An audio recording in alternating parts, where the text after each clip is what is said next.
Joining us now is OjyOkpe with stories trending around the world. Hello, Junex. Good morning, Dr. Abati. Looking dapper today. What is going on? How are you this morning? I'm good. Fantastic. Good morning. I know your style is inside baseball. Good morning. Good morning. Our international correspondent. Morning, how are you this morning? I'm okay. This morning we're missing our favorite Nigerian wife and, of course, Rufy on Fire, who is actually doing an excellent job in Abidjan. Right. Can't wait to have him back as well. Well, all right. Well, good morning to you, viewers. Let's begin what's trending by discussing the reactions trailing the media parley organized by the Minister of the Federal Capital Territory, Nyesom Wike, on Monday. The minister, who made a surprise appearance at a high-stakes PDP Governors Forum meeting in Abuja on Sunday, reaffirmed his commitment to the People's Democratic Party. Wike advised the party to zone its 2027 presidential ticket to the south and warned against repeating the mistakes of the 2023 elections, where failure to adhere to zoning principles caused internal divisions and defeat. Let's listen in before we take some reactions. When this came, that, oh, we'll do this, it will not work. Not tomorrow, I say, oh, Wike is telling you that, look, stop this here smartness. So you don't see your party coming out victorious in 2027 election with the situation on ground now? When you send president to where? You don't can't send president to the north. No. Was that Your Excellency with yes, I told them. See, the point is selfishness can kill a system. Take for example, if Mr. President runs, for example, and wins, for example, 2027, by 2031, APC will send their presidential ticket to where? To the north. PDP will do what then? Then you come back again and say, no, since APC had gone to the north, let's keep it in the north. I mean, what kind of smartness is that? Nigeria today saying the south is occupying the presidency. Why not as a party? Come out openly now. Our presidential candidate will also come from the south. Now, you don't want to do that. You want to play the same game. You play the 2023. It will backfire. And when it backfires, it's all these people did this, people did that. It will backfire. And I told people, this smartness don't help you. Not tomorrow, I say, oh, Wike is telling you that, look, stop this here smartness. All right. Wike is advising the PDP to stop the smartness. I mean, Sunday was quite a day, wasn't it, Dr. Abati? When we saw that video of, Minister Wike, attending that meeting. And I understand that he was actually invited to that meeting, which really puts our political landscape in some sort of, I don't know what to call it, whether jeopardy or not. But, like I said, we want to discuss some of the reactions from this parley and the fact that, the PDP, Wike has now, re-emerged as a serious stakeholder in the PDP. Let me take this one from Dr. Udo, who wrote, now, 2027 is shaping up exactly the way some of us expected. Wike and his group are once again pushing the Southern turn agenda. They plan to front Seyi Makinde for the presidential ticket. But now, I have even more clarity on the likely combination of political moves they may employ. Pushing Makinde alone won't be enough. I anticipate Wike will attempt to outmaneuver Peter Obi, just like he did in 2023. Here is how I think it will play out. Wike will rally his team around Makinde for the PDP presidential ticket, while also reaching out to Peter Obi with an offer. They'll support him in the 2027 elections if Makinde loses the ticket to Atiku. The strategy is to ensure a three-horse race again, allowing Tinubu to emerge as the beneficiary. The PDP governors will present this as part of their so-called Southern agenda. It's either Tinubu or Obi, but definitely not a northerner. That is from this particular ex-user. And, people have shared their opinions on what's happening. And I like this tweet from Fashi, who actually detailed, because Wike is saying that the PDP should zone to the south. But let me just pull up this tweet from Fashi. He actually detailed where the zoning has been since 1999 till date. He said, North, Yar'Adua got 2 years. Buhari got 8 years. And that's a total of 10 years to the north, correct? Then to the south, OBJ got 8 years. JEJ got 6 years. Tinubu 4 years. A total of 18 years to the south. So that's an 18 to 10 ratio. And then PDP era, the south got 14 years, and then the north got 2 years. Now, APC, north 8 years, south 4 years. Now, his question is, based on the above, which zone and party shortchanged each other? These are the questions, that 18 to 10 ratio. Well, in the meantime, Dr. Abati, before I come to you, Abdullahi Ganduje, the national chairman of the All Progressives Congress, has stated that the People's Democratic Party will cease to exist before the end of 2025 due to internal divisions. Ganduje, who stated last week that he sees nothing wrong with Nigeria becoming a one-party system, citing China as an example, asserted that the APC is gaining momentum under President Bola Ahmed Tinubu, with many political figures defecting to the party. He also dismissed claims made by Sule Lamido, former governor of Jigawa, that the APC will disintegrate and that former PDP members, including him, will return, calling them baseless and illogical. This is from Ganduje to Sule Lamido. But also, last week Friday, when Ganduje made that statement, Dr. Abati, about the fact that there's nothing wrong with, Nigeria turning into a one-party state, citing China, I'd like for you to address that as well. But also, the big topic is about Wike is emerging again as a strong stakeholder in the PDP. Well, we just had a conversation this morning with Senator Gabriel Suswam, former governor of Benue State, or this Wike factor. One of the questions we put to him in the People's Democratic Party. A man who worked against the interests of the party, showed up at the meeting of the party on Sunday. We were told he was invited by the chairman, acting chairman of the party. The same man had a media parley. And at that media parley, he was saying that, look, the PDP will not stand any chance in 2027 if he does not field a southern candidate. In that regard, I said this morning that he appears to be consistent. That was his position in 2023, which led to his, leading the G5, and also his decision to support the presidential candidate of a rival political party. Now, I see a contradiction here. Now, Minister Wike has been very consistent in saying that he's committed to President Tinubu coming back in 2027 for a second term. Now, how is he going to work on this dictation? That's the question. That is given? If indeed the PDP, which has not found the courage to discipline him or expel him for anti-party activities, chooses a southern presidential candidate, is he going to abandon President Tinubu? So it speaks to the nature of Nigerian politicians. Yes. It speaks to the nature of the fact that many of these political parties are actually in disarray. On what basis is Wike again, with his open association with the APC and President Tinubu, would be able to dictate who should be the next presidential candidate of the People's Democratic Party? That's a gray area. As for the gentleman who is doing calculations, the North has done 10 years, the South has done 18 years. Again, this is a problem with Nigerian politics. In other jurisdictions, in the United States, or maybe the UK, to cite the familiar example that Nigerians like to refer to.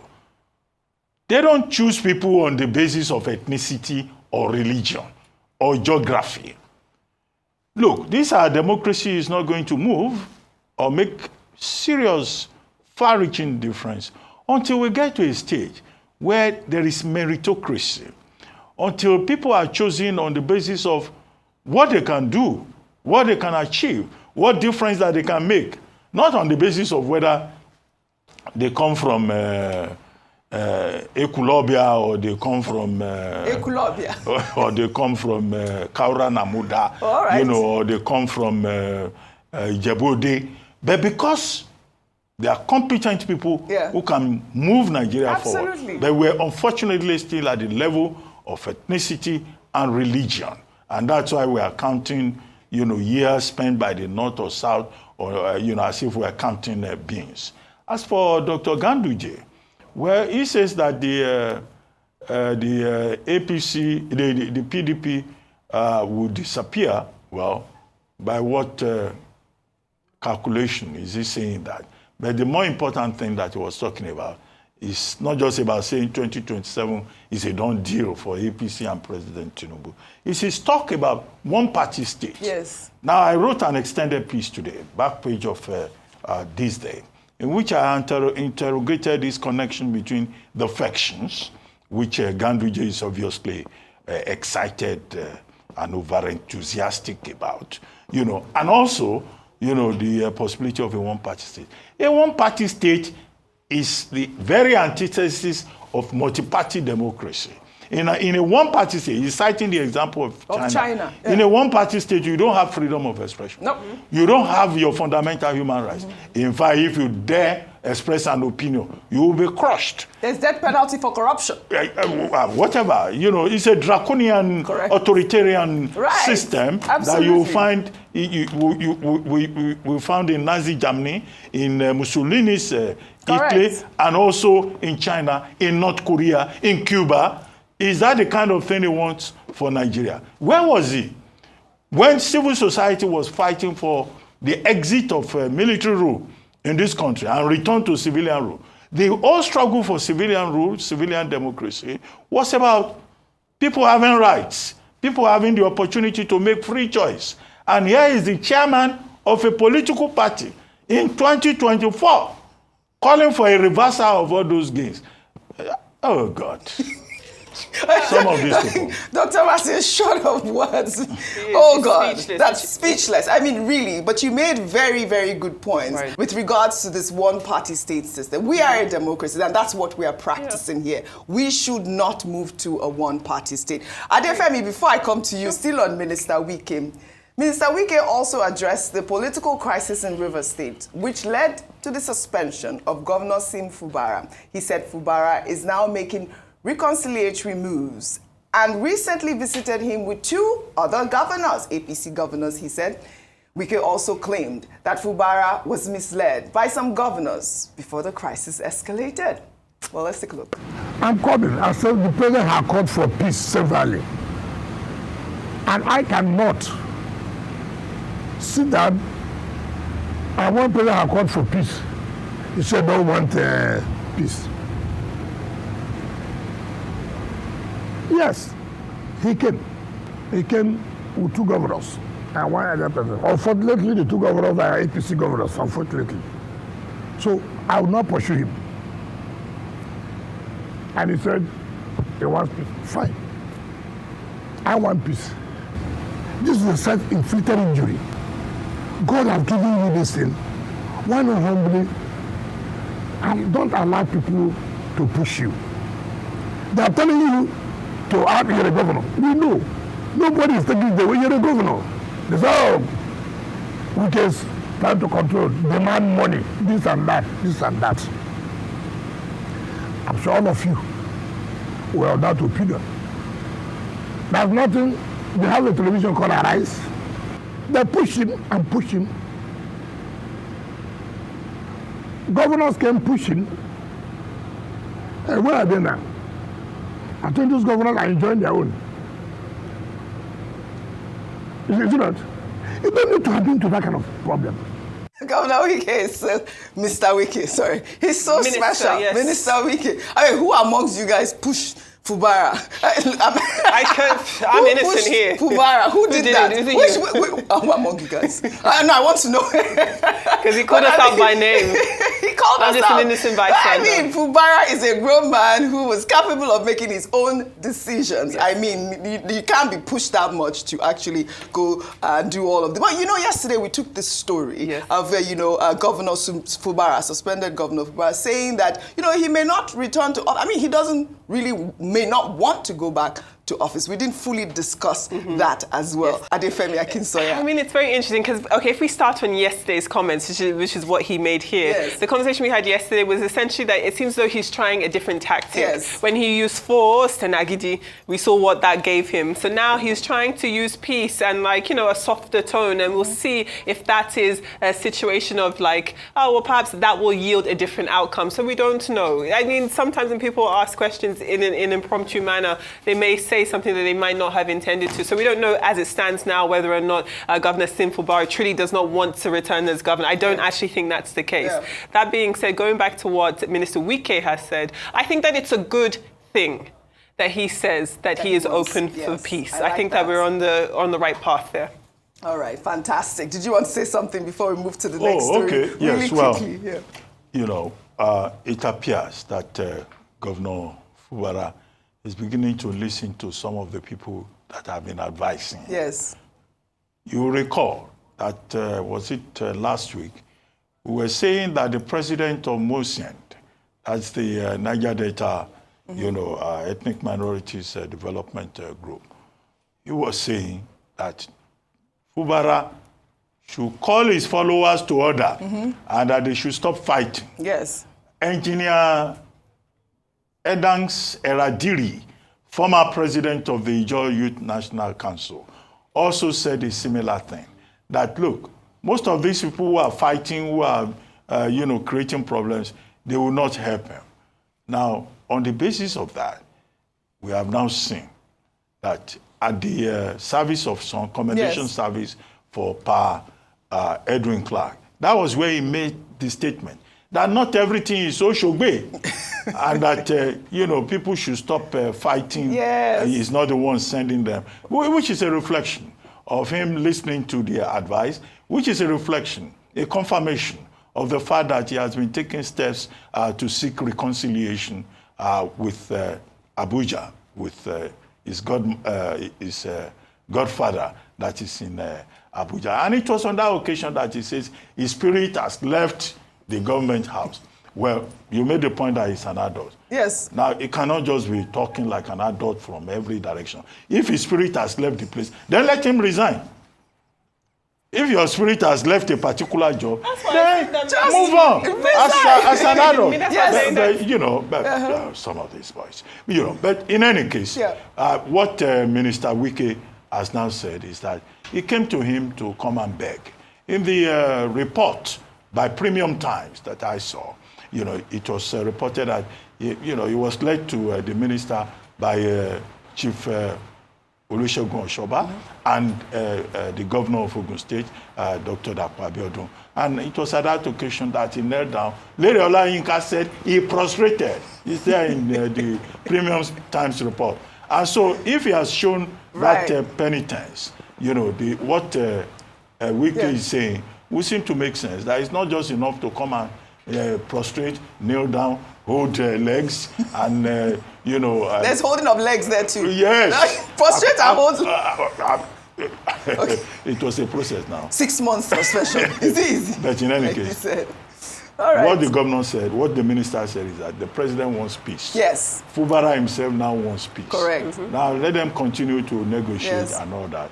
Well, after all this is resolved, we will still come back to the point about how one man, one individual, will say that he's the Lord and Master of a political process, of a democratic process in the state, and that he could dictate to both the people and the governor that they elected. Well said, well said. At the end of the day, let peace reign. We'll take another story now. The Economic and Financial Crimes Commission has responded to a viral video showing the founder of Tantita Security Services, Tompolo, allegedly abusing the Naira. In the video, Tompolo was seen dancing, reportedly during his 54th birthday celebration in April, while a man sprayed 1,000 Naira notes on him, sparking a debate online with some ex-users daring the EFCC to apprehend him. Well, let's take a look at that video before we discuss EFCC's response.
I don't think I've ever seen anything like this. I mean, Naira rain. But I've heard some people, some social media users say that some people during these sort of parties, they buy these, is it fake Naira or, I don't know what they call it, but yeah, like dummy personalized, Naira. dummy exactly. Naira or stuff like. But you know, Nigerians were debating online that how is it that this happened since April, I believe early April, and you know, Tompolo has not been called in. But you know, these EFCC responded to Nigerians. In a post on X, they shared a screenshot of that video with the caption, "Nobody is above the law. Tompolo will have questions to answer." It's good that the EFCC has responded to this, but let me take the, you know, sort of comments that we saw on X. This is from Street Lawyer, who wrote, "After embarking on a 5-hour journey to cross the high seas to get to his country home, I bet you wouldn't dare tell him he's under arrest. The very last person you'd question is Tompolo. If you call it a challenge, I'll be here to watch your space for years to come. If the federal government couldn't arrest him when he was at war with them and made the Niger Delta unsuitable for government oil activities, who is the EFCC?" And those are the questions that Nigerians were asking, because this video has been circulating online at Femi Akinsoya. I mean, well, he's asked, the person is being asked, who is the EFCC? The EFCC, Economic and Financial Crimes Commission. It's up to them to show who they truly are. Because in such instances like this, while we can all accept that socially the abuse of the Naira is one of the most flouted laws in this country, if you are going to enforce these laws or these protections, then do so across the board. Because I say so, when Iyabo Ojo's daughter got married last month, I believe that she came on social media and said that she was also invited by the EFCC on this same issue. And the scale is completely different. What we are seeing here in this video is not the same we saw at Iyabo Ojo's daughter's wedding. So if she was called in for questioning, I don't think there was any type of severe punishment, but she did release a statement saying that she was unaware that she had broken any laws and, you know, apologize. Then we'll have to see if the EFCC truly are the EFCC they say they are. Yes, I mean, you know, some Nigerians have said, Dr. Abati, maybe the EFCC should reconsider this Naira enforcement policy because it borders on culture and traditions. I mean, we've known that Nigerians love to spray Naira. Even other cultures have adopted our Naira, you know, spraying that we do. You see them spraying dollars and pounds in parties now. But, you know, there's also that question as to who are the people that the EFCC would arrest and who are the people that they would not arrest. Okay, I'll answer those questions.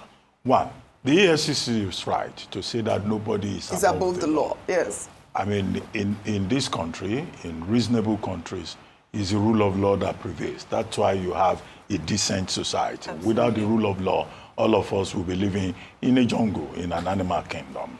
Even animals have some codes. Yes. So the point about the rule of law is valid. Now, talking about the law, Section 21 sub 3 of the CBN Act of 2007 criminalizes the idea of abusing the Naira. You cannot squeeze it, you cannot step on it, you cannot spray it, you cannot treat it because it's a symbol of our national sovereignty. So the law that they can invoke is that Section 21 sub 3 of the CBN Act of 2007.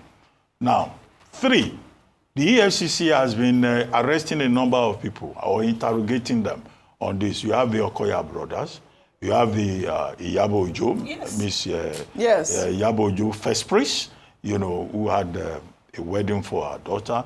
You have Imoni. You have Imoni. Yes. And then you have the famous case of Bobrisky. That's Idris Okuneye, who, you know, allegedly, emphasis on allegedly, spent 6 months in prison for the same offense. And the EFCC has been, you know, campaigning that nobody should spray money. Now, in Tompolo's case, General Tompolo was having his birthday, and that was the celebration that was shown in his home in Gbajabiamila Kingdom.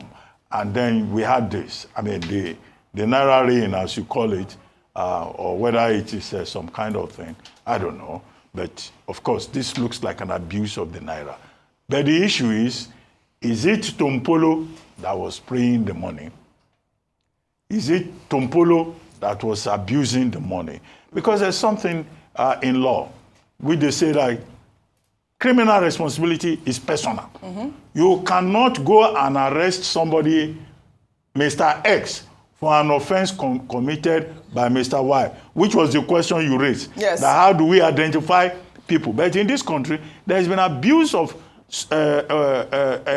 you know, criminal responsibility. Yes. It's called substitutional address. And it has been established, Section 7 of Abuja 2015, Akman versus State, Odogu versus State, ACB versus Okonkwo, that you can only arrest the man who has committed the offense. You cannot go and pick somebody's daughter or somebody's husband because the wife has done something else. I think that's the gray area yes, there. That is it. All right. Shall we take our good news report now? Trying to highlight this for a couple of days now, but you know, good news is good news. We'll take our good news report now, highlighting the newly launched digital e-visa system and automated landing and exit cards by the Nigeria Immigration Service.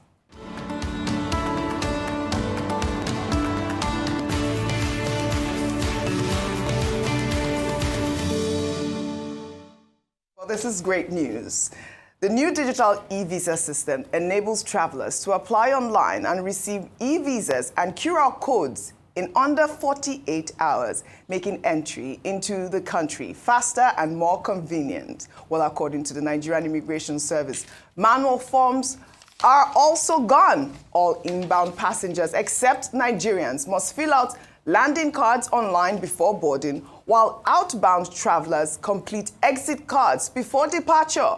The reforms aim to simplify travel for tourists and business visitors. There's more. Let's listen to this. Traveling to Nigeria for May 1st, stop what you're doing. Nigeria just changed the entire visa game.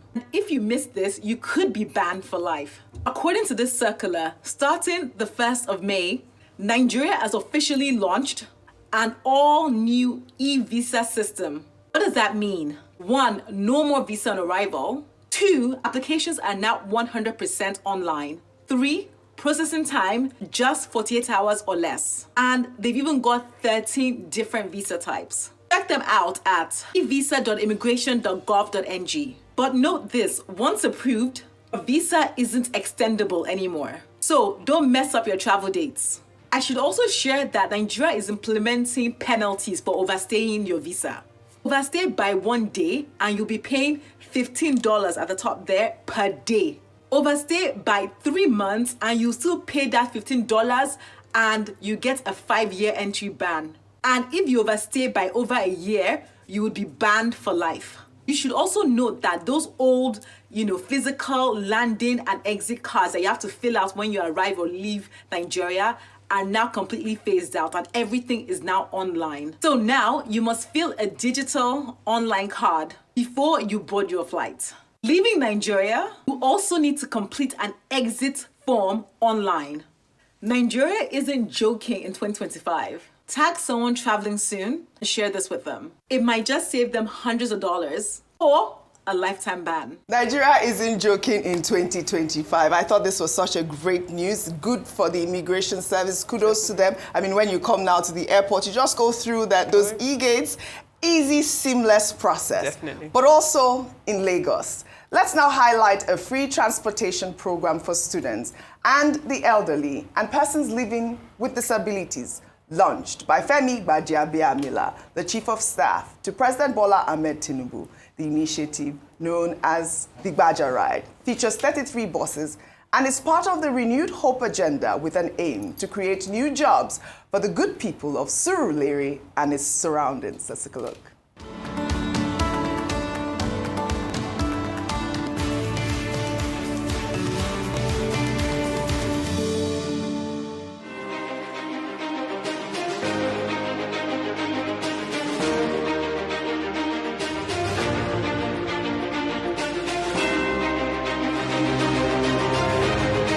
Greetings to you, Surulerians, Lagosians, Nigeria at large. Gbaja Ride is here for social services and commercial services. Bigger, Stronger and better.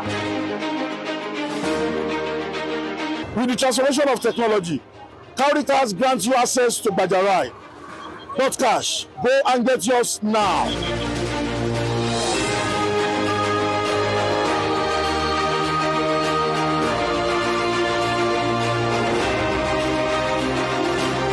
Gbaja Ride for everyone.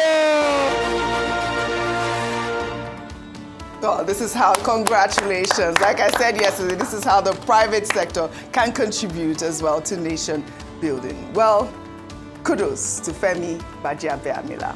Well, that's all I have for you guys on What's Trending today. I'll see you all tomorrow.